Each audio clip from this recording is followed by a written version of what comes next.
All right, welcome into hour two. Let's keep this party rolling here, Jacob, as we're going to do a little. I thought this was kind of cool, same as we did with, I think, Edge before. We did that yesterday, and we did wide receiver as well. Of these players that are kind of on the short list that the Packers like, let's so see what Dane Brugler says about them now. That's the other wrinkle we're going to add into the whole draft process. So now we're going comparing the top defensive tackle on the Packers roster or on the Packers radar. I apologize. With the departure of TJ Slayton, along with Kenny Clark 1 year closer to his career's end, Brian Gutekunst will most likely draft at least one defensive tackle in this year's draft. Listed below are three prospects that seem to be on the Packers short list, having had top 30 visits with Green Bay. All right. So also listed are their rankings on the PTA Big Board and Dane Brugler's detailed scouting report. So you've got Tyleik Williams in the number 36 spot. Hate that my boy at Notre Dame fighting Irish over fighting for his life laying on the ground there after Tyleik spilled him, but that's the price you pay. Here's the scouting report from Dane Brugler. A 2-year starter at Ohio State, Williams played the three technique position in former defensive coordinator Jim Knowles' four-man front. His production won't jump off the page. He finished 10th in tackles with 46, 6th in sacks with 2.5 for the Buckeyes national title winning squad in 2024. But his impact as a dominant run defender is much clearer on the tape. With his initial quickness, Williams can cross the face of blockers or create knockback with his ability to stack, find the football, and detach. Aside from his physical capabilities, he has outstanding awareness to identify pre-snap clues and anticipate play design. That's called football IQ. Overall, Williams needs further development as a pass rusher, but he is one of the best run defending linemen in the draft class because of his recognition skills and disciplined execution at deconstructing blocks. He has the type of skill set that will be appreciated by NFL coaches. So again, Devontae Wyatt's our best interior pass rusher, right? We talked about that over and over and over this offseason. When we do move on from Kenny, whether it's next year or the year after, this is a guy who could potentially play the run and kind of take over that one tech in our base 4-3 if we're playing an over or an under. That makes sense? So what's your initial thoughts on him before we get into the strengths list here? Man, I mean, I don't know what it is about the Ohio State guys.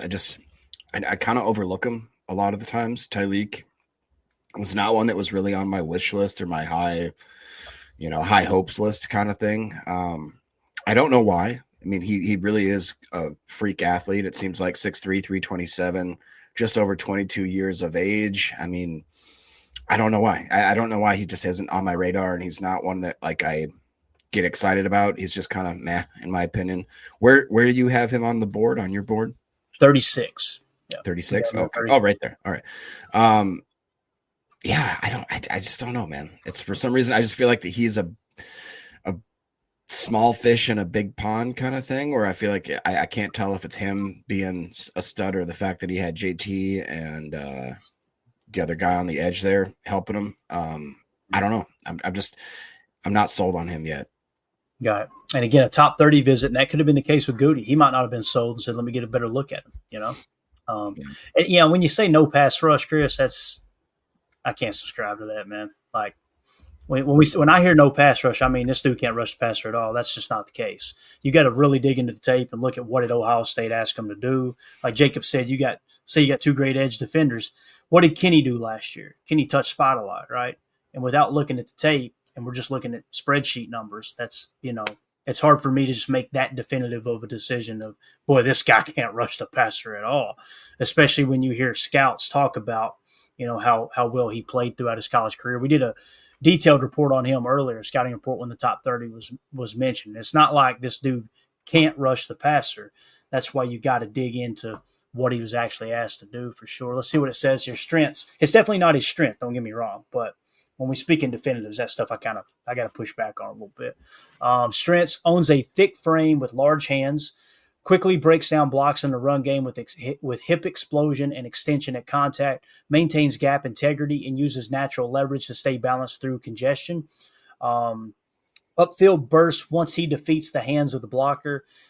Tough guy to slow down once he gets his momentum downhill through the gaps. Terrific block awareness and has a feel for splitting double teams. Creates more penalties than he commits.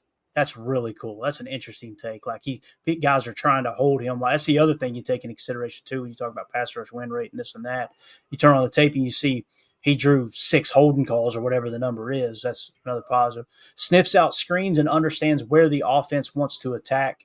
Always in pursuit mode. Frequently makes tackles away from his square. And then weighed more than 360 pounds when he enrolled and worked hard to keep a steady weight. So obviously he trimmed a lot of that off. I want to say last year he was listed at 350 going into the year. And then at the combine, I'm trying to remember, I don't have his RAS card right here, but his combine, he had trimmed down to like 330 or something like that. I was going to say, PFF has him listed at 327. So yeah, that's pretty impressive for sure. Weaknesses. He's got below average length and can be out levered if he doesn't win off the snap. Doesn't consistently collapse the pocket as a pass rusher. Not known for his ability to counter and has some stiffness attempting to redirect. Needs to mature his pass rush plan beyond his initial attack. Strong backs can run through his fingertip tackles. See the 2024 Penn State tape. Missed 3 games as a senior with lower body injury September 2024 and an ankle issue November 2024. Battled a shoulder, elbow, and knee injuries throughout 22 seasons. So there's definitely some injury concerns there as well with Tyleik. So anything else you want to add to Tyleik Williams before we move on to the next top 30 visit from the Packers here, man? No. Yeah, I understand maybe the criticism is that he's not quite a pass rusher, but like you said, I feel like maybe he wasn't allowed to necessarily be as freakish as maybe his body would let him. You know what I mean? Like the coaching strategy didn't allow him to maybe do what he could do. His pass rush win rate was a 6.6%, and he did have a pass rush grade of 59.8. But again, that run defense grade of nearly a 90, I mean, that's pretty intriguing there. Yeah. And again, how are we going to use him in terms of deployment, right? If the Packers, he's going to play the Kenny Clark role, the one tech role, most likely. So, would you see him as a Slayton replacement, a decent Slayton replacement? Yeah, and see that's the thing. Kenny and Slayton, what they would do in the base, they would put Slayton in the 1 and put Kenny to the 3.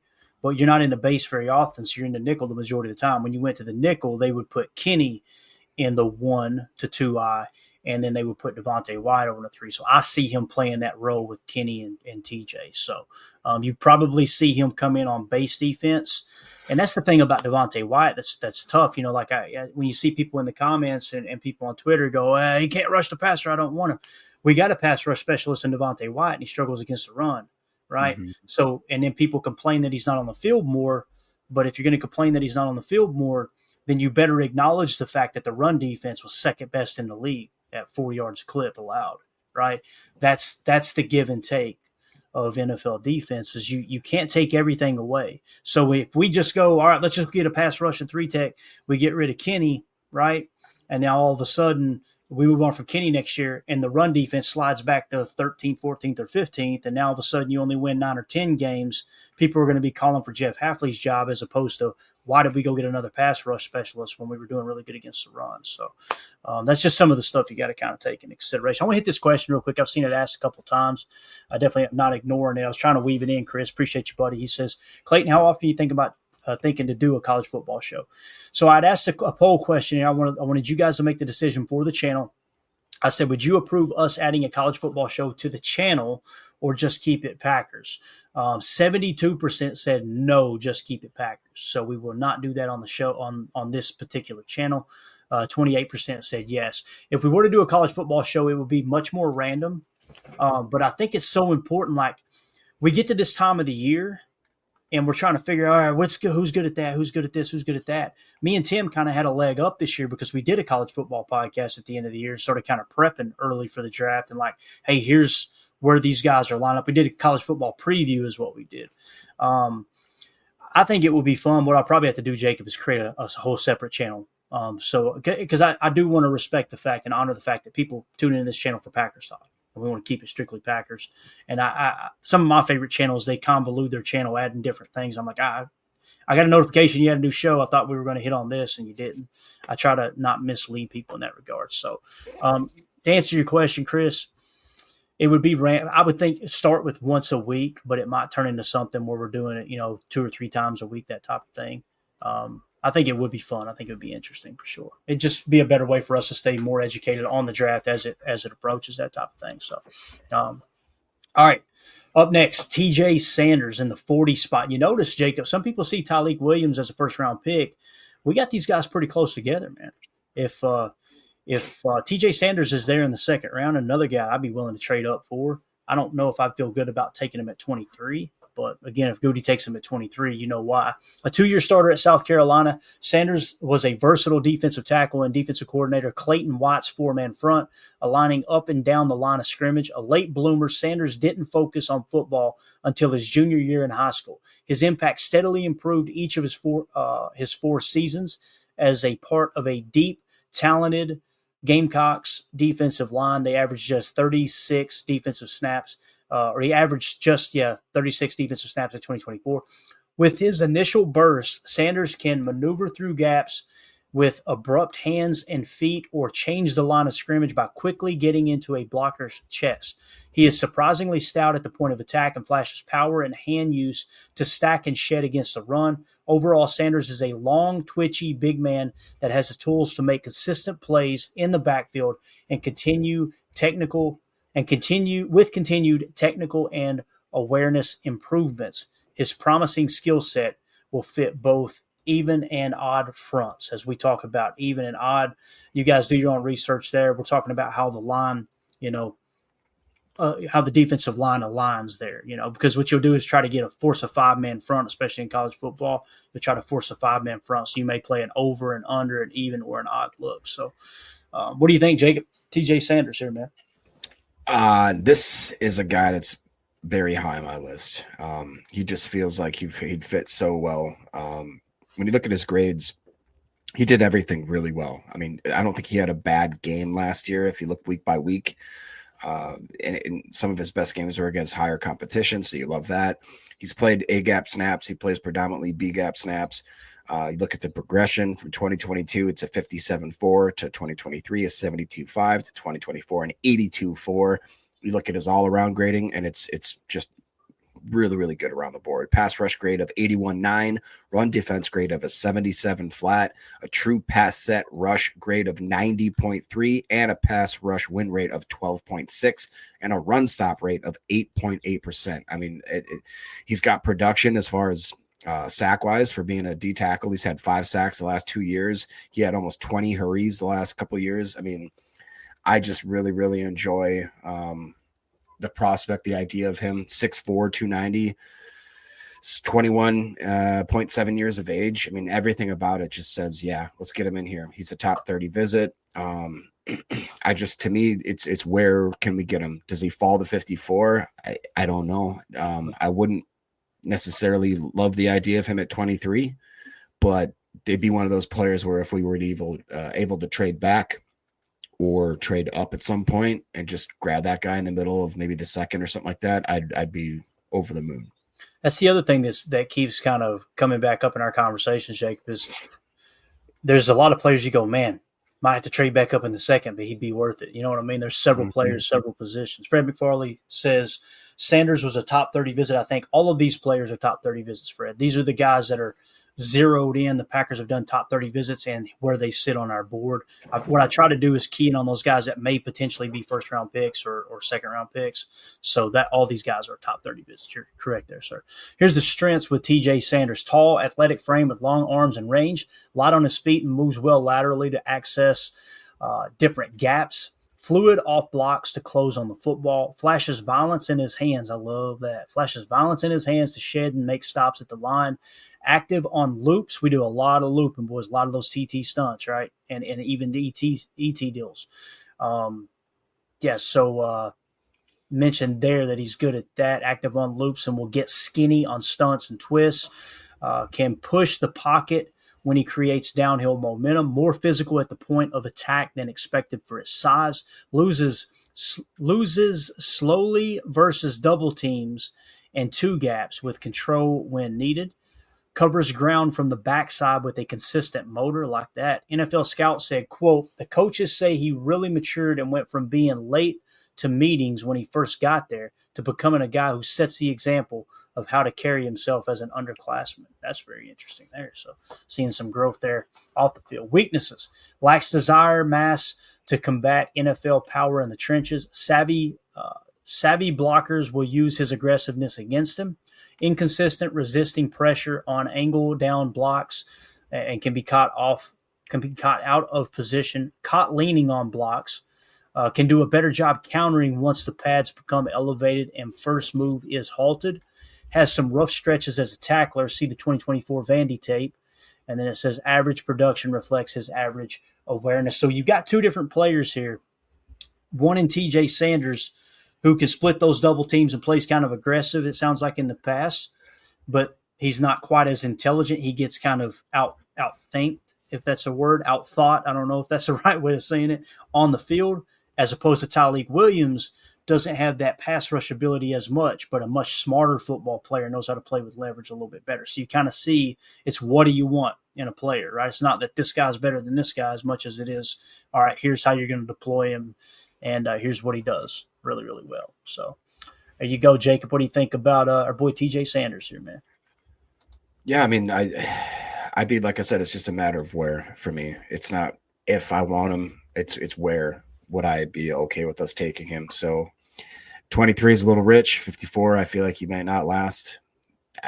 What do you do? You know, I in my dream scenario, it'd be cool to do a mock draft. I thought about this, to do a mock with before trading Jair for maybe like what do you think at best we'd get a third or a fourth, putting that into the mix, and then trying to trade back at least once in the first round and just be cute with it. Like, it sounds unrealistic to go, they'd never trade back more than once. We did it when we had Jayden Reed in our sights.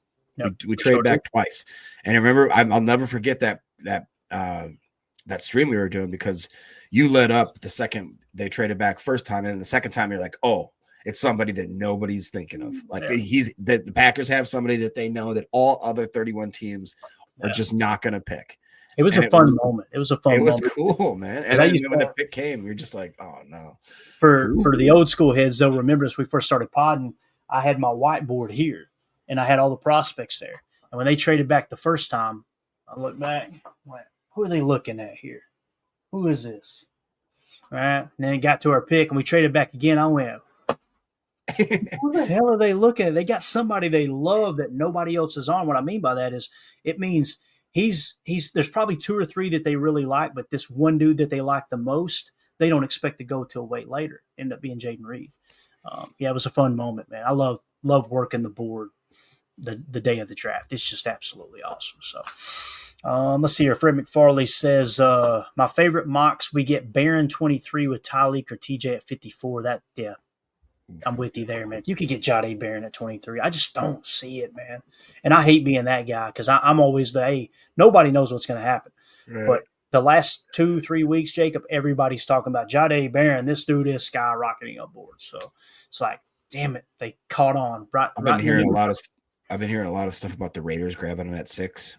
I mean, which would make sense. They've lost a lot of their cornerback talent. They let go of that other guy, as well as obviously Hobbs, and they signed Stokes though, so they should be good. Yeah. So again, here is the board of the guys that we did a top 30 visit with. So when you look at just the defensive tackles, Tyleik Williams 35, okay, and then TJ Sanders 39.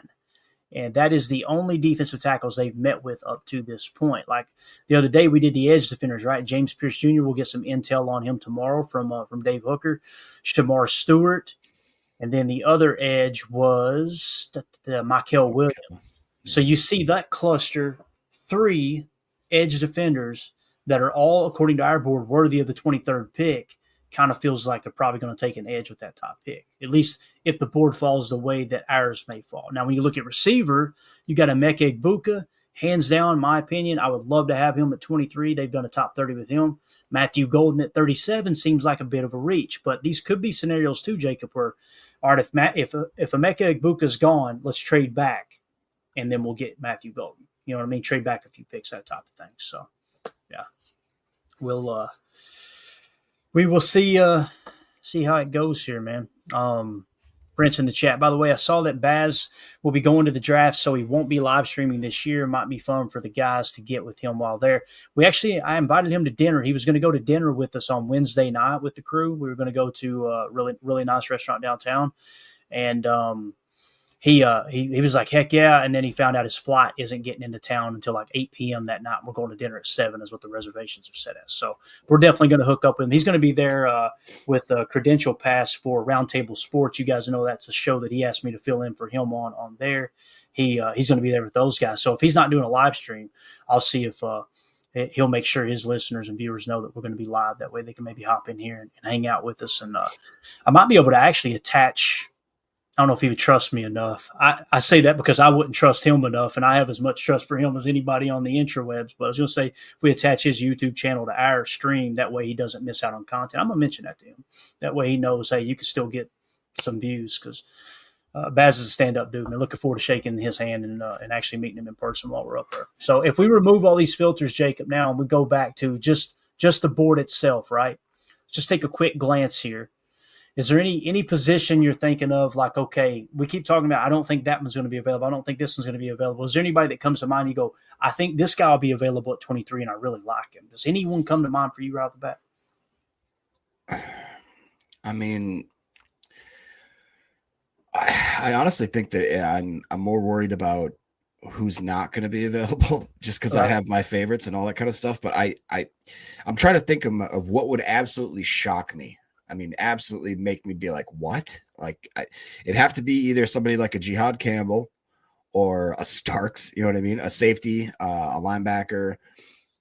I would even maybe be as shocked if maybe if we took if Calvin Banks or somebody like that were to fall, you know? Yeah. I have so many guys that I hope are there, and a lot of them that I just haven't given any, like even a Michael Williams, I did not have him on my radar.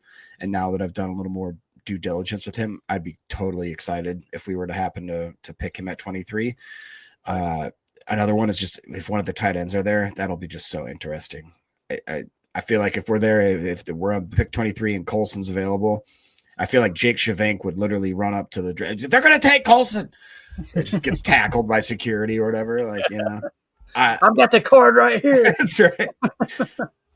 So I don't know, man. It's going to be probably the most intriguing draft that I can remember. And I don't know if it's probably because we've done so much homework, you know, that we've got such a long group of guys that we've been checking out.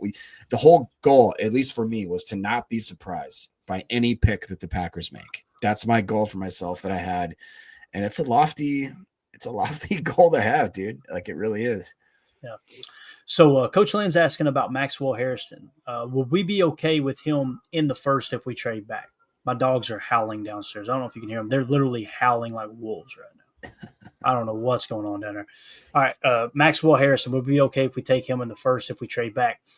According to our board coach, there's no scenario where I could see him worthy of a first-round pick. And, again, that's not my personal opinion. That's just how the information goes into the board. You guys know I want as many Kentucky Wildcats to go in the first round as possible because that helps Kentucky recruit. You know what I mean? So please understand I'm not trying to bash Maxwell. We got him in the 82 spot. But, Jacob, the reason he's dropped so far, this 484 is the only thing that's bringing him down, I believe, man. And he was 484th at his position in 24 where he was hurt. Emilio, remind me of this, Jacob, so we could text him. Okay, please don't let me forget.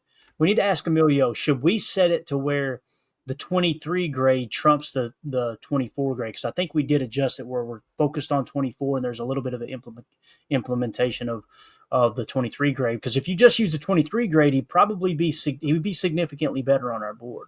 But again, it's not like he just played one game. I think he played 4 games before he got hurt, and he didn't, whatever. But here's the other thing. He has done everything he could this offseason to improve his draft stock. The Senior Bowl, he stepped up, right? Got the 5-point bonus from Daniel Jeremiah. Daniel Jeremiah had him at 44. Also, the RAS, it's a 9+. He did everything he could with the RAS. Greg Cosell loved him. So it's like, this is what I'm trying to say, Coach Lynn and Jacob. When I get further down the list and I see these guys that have all the boxes full, it makes me go, they're probably going to go significantly earlier because they really stood out this offseason. That's not just underwear Olympics. That's him going up against other Senior Bowl participants and kicking ass is what that is. I don't know how you feel about that. If there's anything you want to add there. How would you feel about Maxwell Harrison in the first round? I'm not the biggest fan of Mad Max just because he's so small, not in size, but just overall weight. I feel like he's a little too light. It scares me too because the injury, I don't know, man. I wouldn't be completely opposed to it, but it definitely would not be on my wish list. If he were to fall again somewhere into the second, then I like that. Like Coach said, he looked great at the Senior Bowl, which is a big feather in his cap there because, coming back from that injury and showing that he's got, that he's got kind of his bona fides back and that he's got that confidence back. Like SDN 40 says, Harrison's a bit slight. I wouldn't be excited about it, to be honest, and that's just because, again, I want somebody like a Trey Amos or, I even like Benjamin Morrison a little bit more over Maxwell Harrison if I had to choose between the two of them. What do you think about Azarea? I don't know how. I've heard it said 15 ways too. I've always said Azarea Thomas. Yeah. I've heard people add 6 more syllables into it. So let me check real quick. Well, first of all, Fred McFarley, we'll come back to that, Thomas, I promise.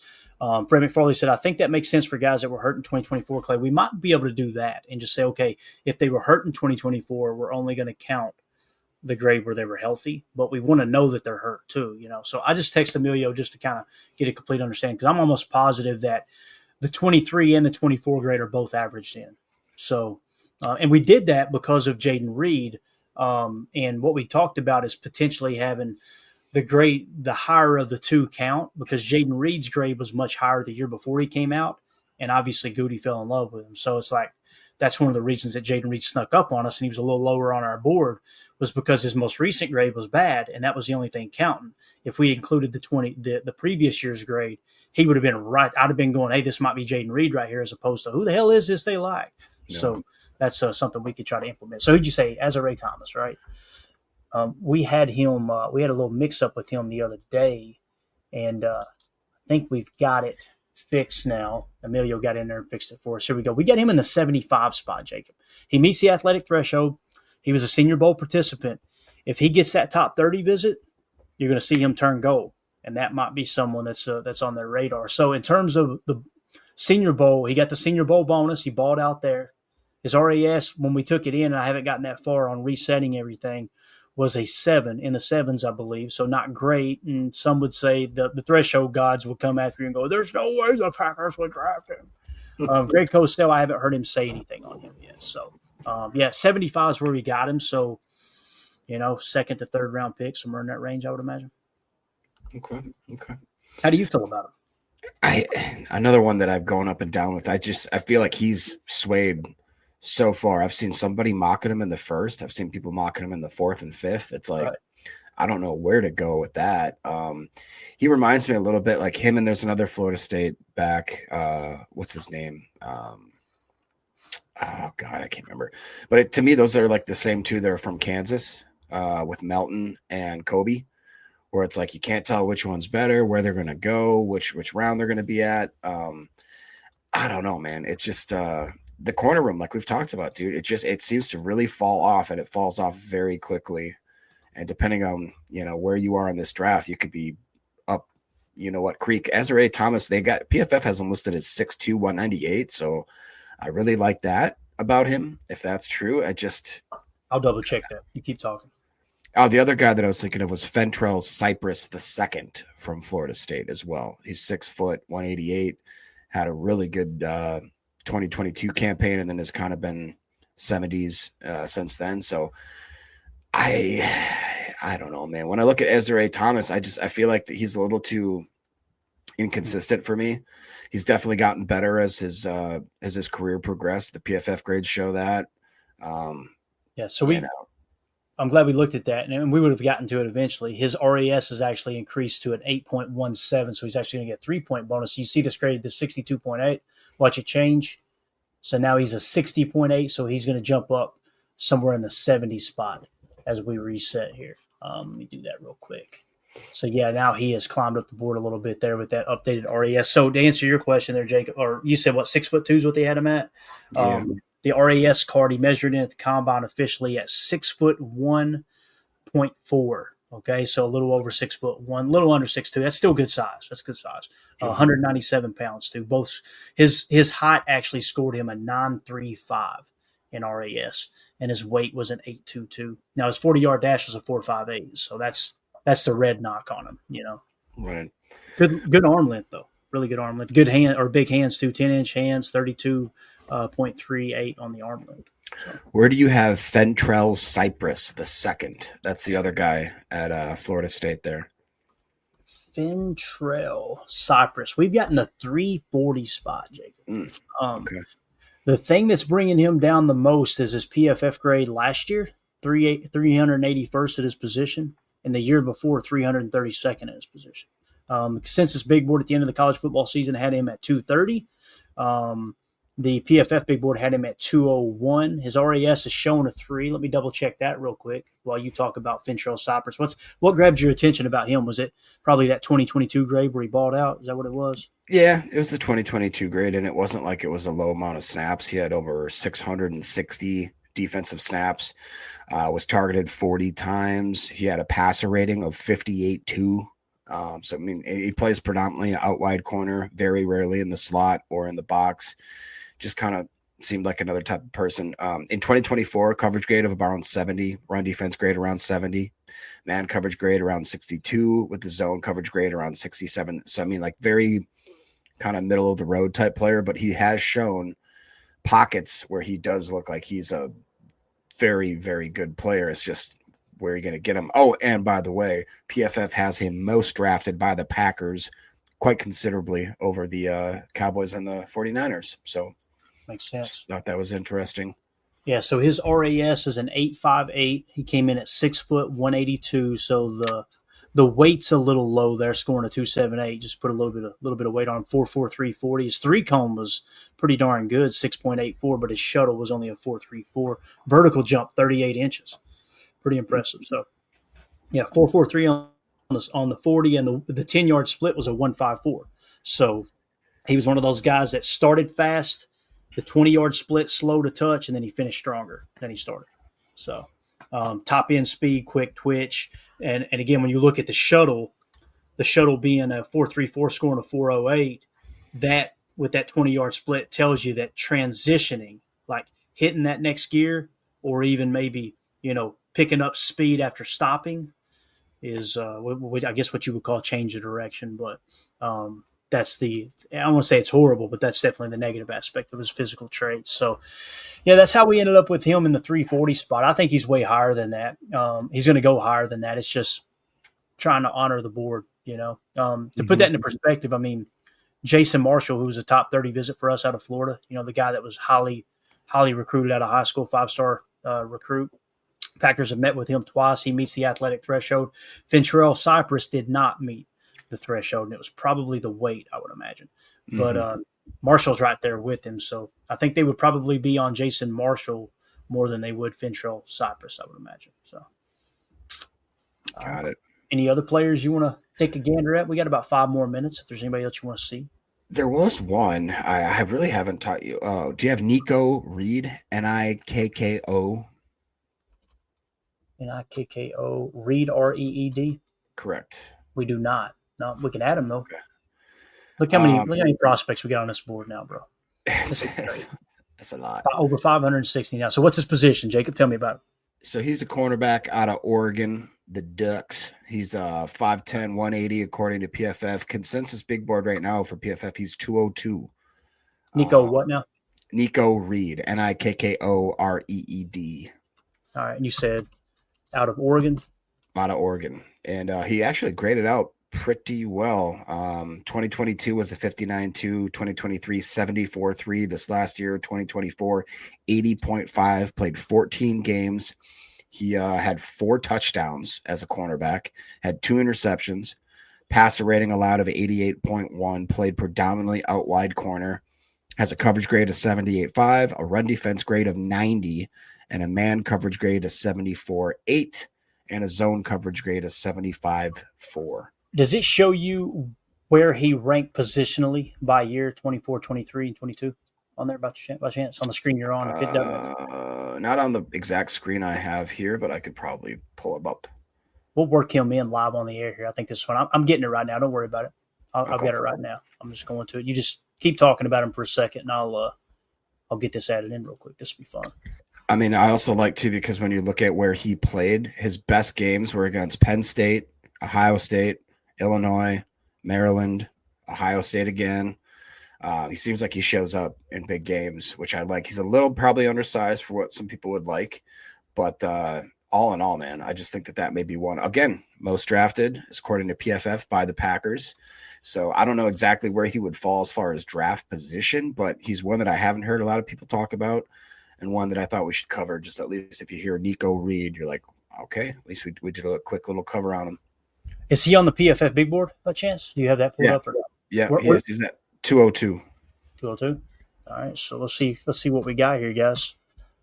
He pops in consensus big board. I'll pull it up real quick. Yeah, I see what you're saying. Steady growth, steady increase, right? I was just looking at the PFF card. So he's someone who's gotten better every year. Now, the thing that's going to hurt him, Jacob, his RAS is in the twos. So, I don't know if the Packers, again, T'Vondre Sweat was a 3, and ended up being a first, or maybe he was a second round pick, wherever he was taken. He was a solid player. So I thought he was a first, right? Or at Tennessee, wasn't he? It seemed like he was in the first round. Everything's blurred together on me now, man. Let's see if we can find Nico Reed here on. So Nico Reed is currently in the 353 spot on the consensus big board. Now, this is where we're going to go back to where he peaked at the end of the college football season, because he didn't jump until April 1st. All of a sudden, he goes from 502 up to 334.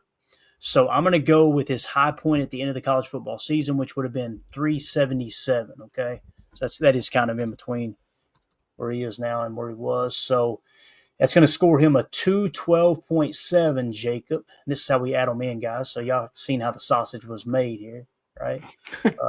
212.7. He's in the 325 spot on our people. Okay. Makes sense. So we don't have anything on Daniel Jeremiah or anybody else right now. Obviously, he wasn't on Dane Brugler's top 200, I don't believe, or I would have added him in. I mean, he jumped Jason Marshall and Fentrell Cypress, who we were just talking about, by about almost 20 picks. So that's 15, 20 picks, yeah. Yeah, and maybe I'll do a little extra research. I'm trying to think. Like, I've got his RAS card right here. Let's see if we feel like he would have made the threshold. Now, he's 5'9". He's 5'9", 183, so he definitely would not make the Packers threshold. Doesn't mean they wouldn't be interested in him, though. Just highly unlikely. 4.46 40. It's top end speed, though. That is, you got to mention that. His 10-yard split was a 1.58. 20-yard split was a 2.62. And both of those scored in the sixes, but the overall 40-yard dash was a 4.46, which scored him an 8.11, which would say it's more top-end speed than, overall immediate burst. 3-cone drill wasn't bad, 6.95, scoring a 7.04, but the shuttle was a 4.44 or 4.41. Vertical, I mean, at 5'9", that's Muggsy Bogues stuff, right? 32-inch vertical, broad jump at 9.08. So the explosion grade, very poor. Composite size grade, very poor. Composite speed grade, good. Composite agility grade, okay. Okay. So kind of all right. Let me see here. We had a couple things marked. I just want to make sure we did not miss anything. We hit Chris. And Chris, thank you for the interest in the college football show again, man. When it comes to the channel, I want to do what you guys want us to do, but we got to go off the majority, not just, something I want to do, right? So, oh, man. Like B said, happy Masters Sunday. He also said, happy birthday, Romeo Dobbs. Love that. Prince in the chat says, Darian Porter may rise with the athleticism, size, and just being healthy. Darian Porter was an interesting one, right, Jacob? We had talked about him several times. I like him a lot. Bigger guy. We got him in the 71 spot. He meets the athletic threshold. RAS, I think it was a 999, and I just gave him a 6. Like, if you're that close, we're going to pretend like it was perfect. Greg Cosell loved him, too, so that's worth mentioning. Yep. All right. A little bit of sad news, it looks like. Uh-oh, what's up? Coach Len, Tim actually texted us in the group chat. Didn't know if it had confirmed yet, but Kyron Lacey, wide receiver from LSU, was just found dead I don't think there's more information right at the moment, but Let me go see if we can find something here. That's crazy. That sucks, dude. How old was he? 22, 20, goodness gracious. I see a college football home tweet here. Let me pull this up on the screen real quick. Not to be too somber, but maybe pay a little respect on this kid. And that's what they are as kids, man. I know people roll their eyes when they hear us say kids, but, man, that's just – that's way too many friends at early age. Here we go. College football home at CFB home says reports coming in that former LSU wide receiver Kyron Lacy took his own life last night. Rest in peace, Kyron. Says if you or anyone you know are dealing with any mental health issues or are contemplating that, please call 1-800-273-8255 or 988. You're worth it. So, and again, that's college football home saying that. That may prove to not be true. Please don't take that as we're saying that's what happened, but that seems to be one of the latest rumors. But yeah, man, it's telling you boys, and I'm not even saying if that is what actually happened, that CTE is the cause, but it's a real thing, and it's why you heard I was one of those fans going, they're running the game, and then I actually did a little research on CTE and was like, man, this is absolutely freaking horrible. Other grown men entertaining this dumb redneck is not more important than protecting the overall health of people. That obviously CTE is one of those things that it is a horrible thing. So I'm sure Coach Lynn being a coach is something they think about probably every second of their professional career, coaching kids and coaching, college and what have you. It's just something to I think but I'm glad you brought it up, Jacob. So, well, I mean, we got to highlight stuff like that. From what I'm reading here, it says that a former LSU reportedly passed away in Houston, according to a family member. He was recently facing charges connected to a deadly hit and run crash in La Fourche Parish, with a grand jury scheduled to hear evidence in the case the following day. So it's probably felt like he had the weight of the world on him and decided that this was a way to do it. But and prayers out to the family of the other person that passed away in the accident, obviously, right? So that sucks, man. Life's short, boys. I'm telling you. That's why to bring it back to this stupid, silly little us getting way too animated over football.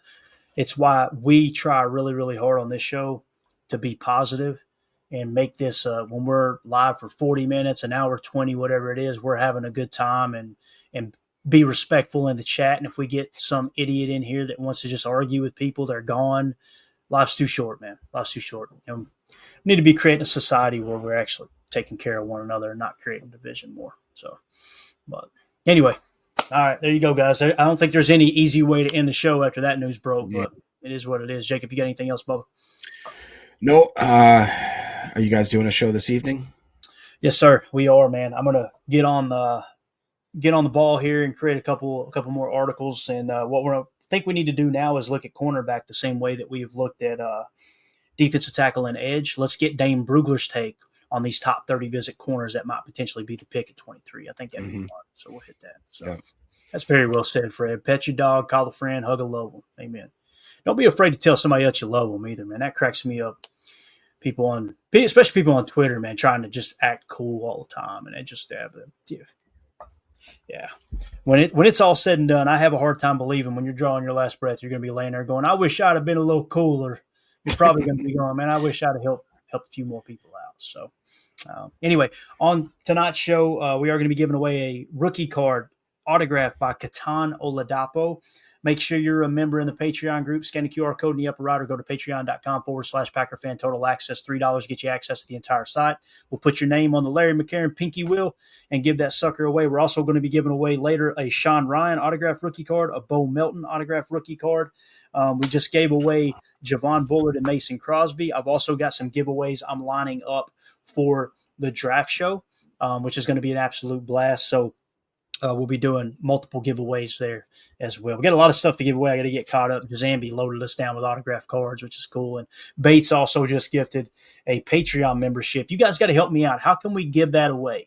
Because we do our giveaways based off the Patreon, right? Well, he gifted a full year Patreon membership to someone.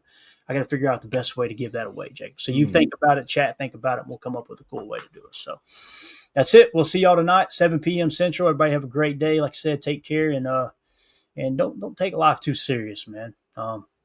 Give people a little bit of grace and be willing to forgive and forget a little bit more. And believe me, I'm talking to myself. I'm the worst at it. So we'll see y'all tonight. Everybody take care. And we go. We out. We're out. Bye, guys.